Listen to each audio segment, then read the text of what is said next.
Alors, est-ce que tout marche bien? Oui, super. Bon. Alors, n'hésitez pas, si vous passez dans le coin, si vous voyez en direct, faites-moi un petit coucou, que je sache que vous êtes là. Si vous voyez en replay, faites-moi un petit hashtag replay. Mettez-moi un petit commentaire, savoir si ça vous intéresse. N'hésitez pas à diffuser autour de vous, si ça vous parle, si vous pensez que ça peut aider d'autres personnes dans leur chemin, dans leur cheminement personnel, dans leur vie de parents, tout ça. Alors, aujourd'hui, je vais faire un live un petit peu plus court que d'habitude, je pense, parce que ma fille étant un peu malade, elle est à côté et du coup, c'est moins confortable. Puis j'essaye d'être un petit peu disponible pour elle, hein. C'est quand même le but de ce que je prône, de ce que je vis avec elle. Donc voilà, alors, je regarde les notifs, ça c'est bon. Aujourd'hui, je voulais parler des conflits. En fait, je suis en train de préparer des cours pour des auxiliaires de puériculture, parce que je vais animer des cours la semaine prochaine. Et on va parler un petit peu de communication. Et donc, comme elles vont être confrontées à des conflits, soit dans leur milieu professionnel avec les collègues, ou alors parfois avec les patients, les personnes qu'elles vont côtoyer. Et donc, j'avais envie de les accompagner un peu là-dedans. Il se trouve que j'ai fait quand même pas mal de formations déjà sur mon école de coach, l'école Isabelle Fioza, on a pas mal vu bon, tout ce qui se joue dans les relations. Donc, ah bonjour, coucou Julie. Donc dans ma formation, on a déjà beaucoup parlé de toutes les relations humaines et puis j'ai aussi fait une formation sur la médiation par les pairs qui normalement est faite pour les enfants, mais il se trouve qu'il y a plein d'outils extraordinaires dedans qui nous aident aussi, nous, en tant qu'adultes, pour la gestion des conflits, pour comprendre un peu mieux l'univers de l'autre, le fait que l'autre ne vive pas forcément les mêmes choses que nous, ne ressente pas forcément les mêmes choses que nous, n'ait pas la même expérience de vie que nous. Et donc j'utilise un petit peu tout ce que j'ai appris à droite à gauche pour mon contenu. Et donc là, pour ma formation, pour mes cours, j'ai pioché un peu là-dedans. Et donc, dans ce cours, je vais parler du conflit. Et du coup, je me suis dit que ça pourrait être intéressant d'en parler un peu là. Parce que, globalement, on a peur, on se fait une image très négative des conflits. On essaye de les éviter, on essaye d'en avoir le moins possible. Et quand on a peur que ce soit la catastrophe. Parce qu'on a quand même tendance à imaginer que tous les conflits vont tourner en agressivité, en dispute, en violence éventuellement, alors que un conflit, à la base, c'est juste deux personnes qui sont pas d'accord. Et ça, en fait, ça fait partie de la vie. Dans la mesure où on a chacun un angle de vue différent, on a chacun une façon de voir différente, on a chacun un vécu, une histoire, des émotions, des ressentis, des pensées, des croyances. On est tous différents, on est tous uniques. Donc forcément, quand on se côtoie, quand on fait des choses ensemble, il y a des moments où on n'est pas d'accord. Et c'est ok en fait. Ça fait partie de la vie et ça peut être chouette. Et même, il y a un côté positif dans le conflit parce que ne pas du tout avoir de conflit, ça voudrait dire qu'on est tout le temps d'accord sur tout, qu'on pense tout le temps la même chose, qu'on a tout le temps les mêmes envies. Ça, c'est pas tout à fait possible. S'il n'y a jamais de conflit entre deux personnes, ça veut souvent dire qu'il y en a un des deux qui s'écrase, qui dit pas ses besoins, qui n'assume pas ses besoins. Et dans certaines relations, ça marche. Mais c'est vrai que ça nous empêche d'affirmer notre pouvoir, notre puissance, ça nous empêche d'être vraiment nous, ça nous empêche de prendre conscience en fait de nos besoins et de les prendre en charge. Et être en conflit, ça ne veut pas dire se disputer, ça ne veut pas dire que ça va tourner mal, que ça va être compliqué, confrontant. Enfin, et encore, la confrontation, c'est pas forcément quelque chose de négatif. Ça veut juste dire qu'on a des besoins différents, des envies différentes, et que on peut échanger là-dessus en toute intelligence.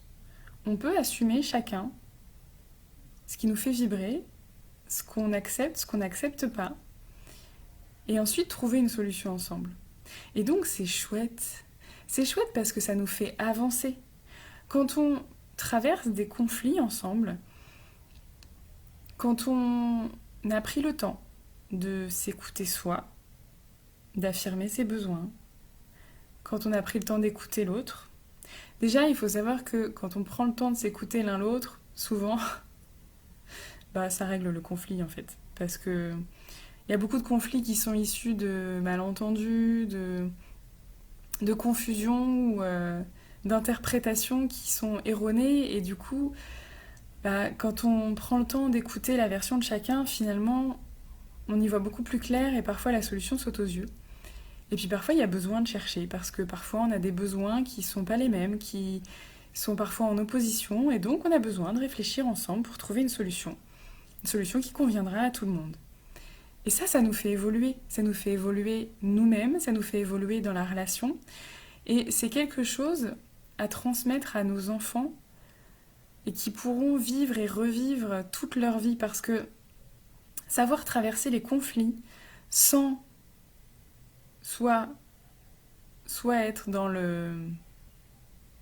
la prise de pouvoir sur l'autre, dans la domination de l'autre, ni en étant dans la soumission, apprendre à traverser ces conflits sans se soumettre, sans dominer l'autre, juste en prenant en compte les besoins de chacun et en trouvant une solution ensemble. C'est quelque chose qui change la vie pour tout. Alors ça ne veut pas dire que ça marchera à chaque fois parce que pour trouver une solution ensemble, il faut quand même que les deux rentrent dans le processus. Et parfois, c'est pas le cas. Mais ça, c'est encore autre chose parce que, encore une fois, on est chacun responsable de sa part. On est chacun à 100% responsable de ce qu'on fait, de ce qu'on dit, de ce qu'on pense, de ce qu'on met en place. Et donc, si toi déjà, tu fais ta part de reformuler correctement ce que tu as vécu, ce qui s'est passé pour toi, sans blâmer l'autre, si toi, tu fais ta part d'écouter l'autre, de chercher des solutions ensemble, eh bien, toi, tu peux être fier de ta part, tu as rempli ton job, tu as rempli ta part du contrat, et après, libre à l'autre de réagir d'une manière ou d'une autre. Évidemment, c'est quand même mieux quand il a envie aussi, lui, de régler le conflit et qu'on avance tous en bonne intelligence, mais quand bien même, ah, coucou Sarah, quand bien même l'autre n'aurait pas fait la démarche de t'écouter, tu lui auras quand même montré une autre voie et t'es pas rentré dans le conflit, justement pas dans la violence et pas dans la domination ou la recherche de pouvoir sur l'autre. Et quand on apprend ça à nos enfants, mais c'est super chouette parce qu'en fait, ils peuvent aussi utiliser ça entre eux, utiliser ça avec nous, parce que oui, on est en conflit de besoins parfois avec nos enfants, et c'est ok, ça fait partie de la vie. Et on n'est pas toujours obligé de céder, de mettre nos besoins de côté. Parfois, oui. Parfois, quand on est parent, on a besoin de mettre nos propres besoins de côté, de les différer un petit peu pour s'occuper de nos enfants parce qu'ils ont besoin de nous. C'est sûr. Mais c'est pas toujours le cas. Et quand on est tout le temps en train de faire passer les besoins des enfants avant nous, on s'épuise. Et il y a plein de situations où on peut chercher ensemble des solutions. Et ça, c'est super chouette parce que c'est pas le parent qui prend tout en charge et qui va trouver quelque chose, c'est tout le monde ensemble en fait qui réfléchit. C'est l'enfant. Les enfants ont des solutions alternatives parfois extraordinaires en fait. Ils ont plein d'imagination. À partir du moment où on leur laisse ce pouvoir, où on leur laisse cette opportunité, ils vont pouvoir en fait faire partie de la résolution du problème. Ils vont pouvoir nous aider à trouver des solutions. Et ça, c'est super chouette parce que ça leur redonne du pouvoir personnel, ça leur montre qu'on leur fait confiance, ça les valorise, ça leur donne de la confiance en eux. C'est juste hyper puissant. Et puis nous, ça nous soulage aussi un peu, hein, parce que être toujours la personne qui doit trouver des solutions, qui doit prendre en charge, qui doit s'aider, En fait, on n'y arrive pas.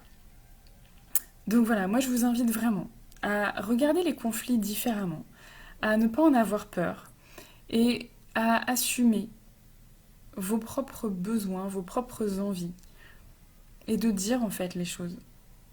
Ça veut pas dire qu'il faut imposer ce qu'on veut sur l'autre, à l'autre, mais on peut le dire en fait. Quand il y a quelque chose qui nous agace, qui nous convient pas, on n'est pas obligé de le subir. On peut le dire. Ça, je n'aime pas. Ça, je ne suis pas d'accord. Et après, en fonction de la situation, on voit comment on peut adapter les choses, quelles solutions on peut trouver ensemble.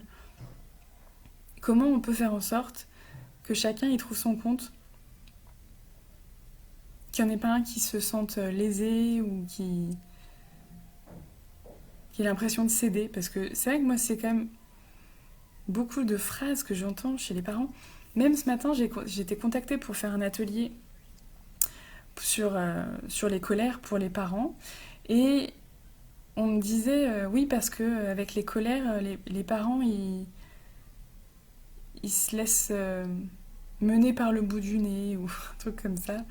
Et j'étais là, oui, alors en fait, non. Le problème, c'est qu'on prend les choses à l'envers. On est tout le temps dans cette posture de prise de pouvoir, de soit je gagne, soit je perds. Et donc, on est dans une guerre, dans une lutte. Alors que résoudre nos conflits, être ensemble, trouver des solutions ensemble, ça veut pas dire qu'il y en a un qui gagne et l'autre qui perd. Ça veut juste dire qu'on prend en compte les besoins de chacun, qu'on voit ce qui est possible et pas possible. On écoute chacun et on voit comment on peut faire, on réfléchit ensemble. Et on grandit ensemble. Et ça, c'est beaucoup plus constructif. Voilà, je vais m'arrêter là pour aujourd'hui. Je surveille ma fille du coin de l'œil. Petite information, je serai en live sur la page de psychologue.net jeudi à 17h, sur la page Instagram de psychologue.net.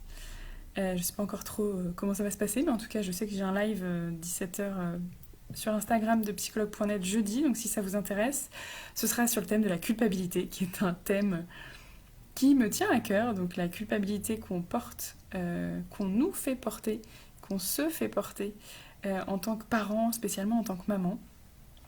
Et vendredi, sur la chaîne de podcast Divergent de mon amie Sandra Ruiz-Gonzalez, coucou Cécile, vendredi, il y aura un podcast qui sortira, donc le principe de Divergent, c'est un podcast où Sandra fait se raconter des personnes sur leur histoire, sur les épreuves qu'elles ont traversées, ce que ça leur a apporté, comment ils ont transformé en fait ces épreuves. Coucou. Comment ils ont fait pour transformer ces épreuves et en faire quelque chose de positif. Et donc vendredi, ce sera mon interview qui sortira sur le podcast Divergent. Donc je vous la partagerai sur Facebook. Instagram, je mettrai un petit post dessus, mais je pense pas pouvoir partager le lien directement. Donc je vous invite à aller regarder. Oui, c'est passionnant, Cécile. Et en fait, tous les vendredis, du coup, il y a une personne différente. Voilà, juste qui raconte son histoire. C'est des parcours de vie. Enfin, c'est assez intéressant parce que c'est inspirant, en fait, d'avoir le parcours, les avancées des uns et des autres, de voir comment on traverse une épreuve, comment on la transforme pour en faire quelque chose de positif, pour en faire une petite pépite pour avancer dans la vie. Donc voilà, mes pépites, vous les aurez vendredi dans le podcast Divergent. Pour ceux qui veulent écouter ça. Ouais, alors c'est Divergent, D-I-V-E-R-S, plus loin, Jean, G-E-N-S. Voilà. Je vais voir si je peux mettre ça sur... attends, si je peux mettre un commentaire. Je suis pas non plus hyper... C'est Divergent. Voilà. À regarder, donc c'est assez chouette. Ah, coucou Asma. Voilà, donc le podcast c'est vendredi, le live sur la culpabilité c'est jeudi sur la chaîne Instagram de psychologue.net et les lives c'est tous les jours sur ma page sinon. Voilà, je vous souhaite une belle après-midi, enfin belle fin d'après-midi d'ailleurs, et je vous dis à bientôt, ciao.